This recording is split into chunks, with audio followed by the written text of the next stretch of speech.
well, I've been using Google's anti-gravity coding environment for a while. The Google anti-gravity is a development environment that lets you use AI assistance for code.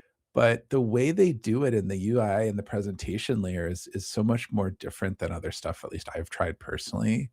And I find that they've gotten down this like multi-agent, multi-model workflow. Mhm. And instead of you sitting there trying to come up with code blocks or functions or whatever pieces of your code, you're really working more as an architect, trying to like tell it more what you're trying to do. You're more in the passenger seat in a sense where you're Mhm. like Mhm. along for the ride. You're still there, you can grab the wheel, you have a brake, all that kind of stuff. But I find that it's really good. And it's Mm. also Gemini. And we've talked through this before. Yeah. I think with Gemini, once you figure out how to work with it, it's it's for at least been for me and from what I've been doing much, much better than Claude. And I know Claude's like the gold standard. But again, I think my approach is more, I'm giving it more of the abstract and Mm. working to refine it versus trying to create a specific thing. Yeah, yeah. Like, so Antigravity is an IDE, which is an integrated development environment for a lot of coders, and now I think non-technical people as well. But people Yeah. may have heard of Cursor, which was one of the first ones that took off, where it tried to integrate artificial intelligence into the IDE. And the idea behind this was rather than working in chats, developers would work directly in their IDE, which is where they do all their coding. So it gave the AI a little bit more context into what was being actively looked at. Whereas in chats, you may need to be copying code back and forth, and you may be missing chunks of code that you're not copying in that the chat paradigm would not recognize. So I did get a chance to play around with Antigravity, actually because Andrew was mentioning how interesting it was and how he thought that it was trying to do something cool. So I was like, okay, well, let me play around with it. And I do agree that there's something interesting in the way that it's presenting the information. So like how we're talking about sending things to the right places and then building things Yeah. there. That's what anti-gravity is doing, where it's taking a lot of the thought that the AI, quote unquote thought, I should say, that the AI is doing, and it's presenting like an implementation plan or task Yeah. list, and it shows you in the IDE as opposed to some of the other, like say for instance, Claude Code, which it'll do that, but it's all in like the terminal window, and you as a it's all text, right? So there are some people who prefer a little bit of a nicer UI layer.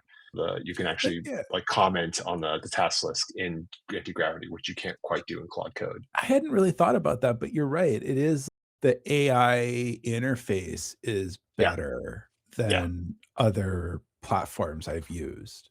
And maybe that's why I like it too, because I like want stuff to work. I'm always tinkering on stuff and I'm totally fine if things have rough edges. But when I'm trying to really get stuff done, you gravitate towards things that are just easy and intuitive. And I guess it's really Exactly. easy and Yeah, yeah. intuitive. And like I've said, like Gemini for me has been fantastic for taking large swaths of work and really getting it roughed out and then refining versus Yeah. having to like bottoms up something. Yeah, exactly. So I like Indie Gravity for that reason. I think there's still a little bit of work to do.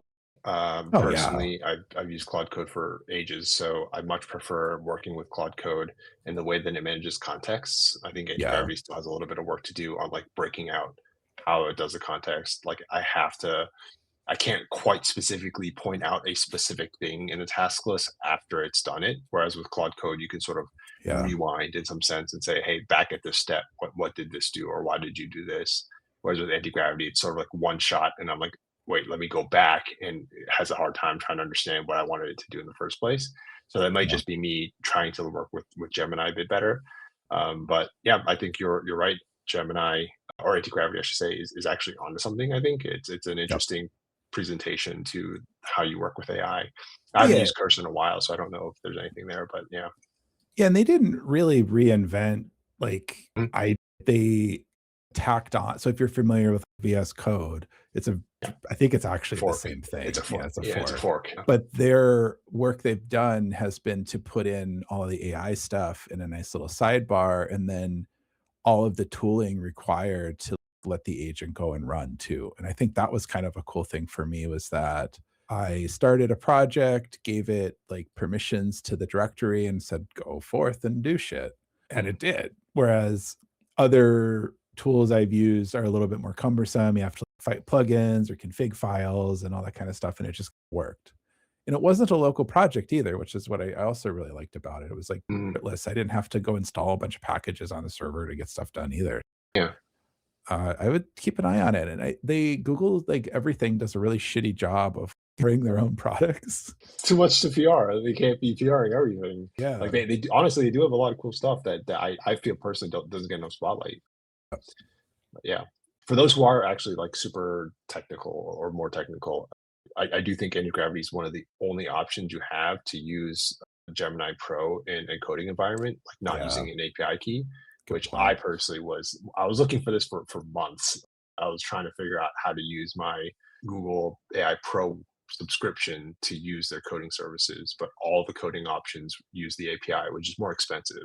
It is a lower cost, at least for now, whenever in Yeah.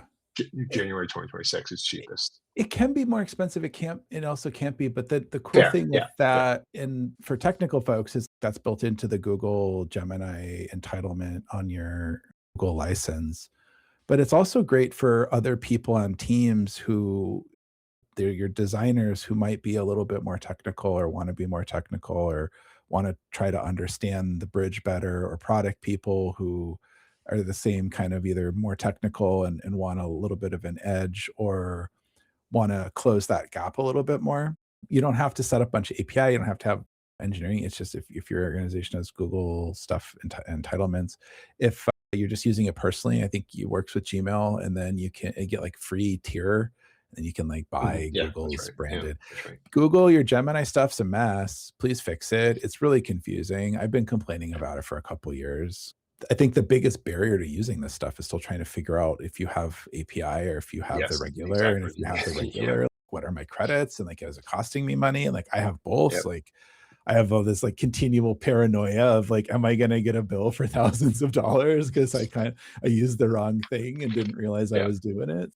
But other than that, no, it's I again, I guess disclaimer, my company is, Google for Startup sponsoree. I don't even know what. supported, and Yeah, yeah, supported. supported, yeah, Not an ad, but it's a great product.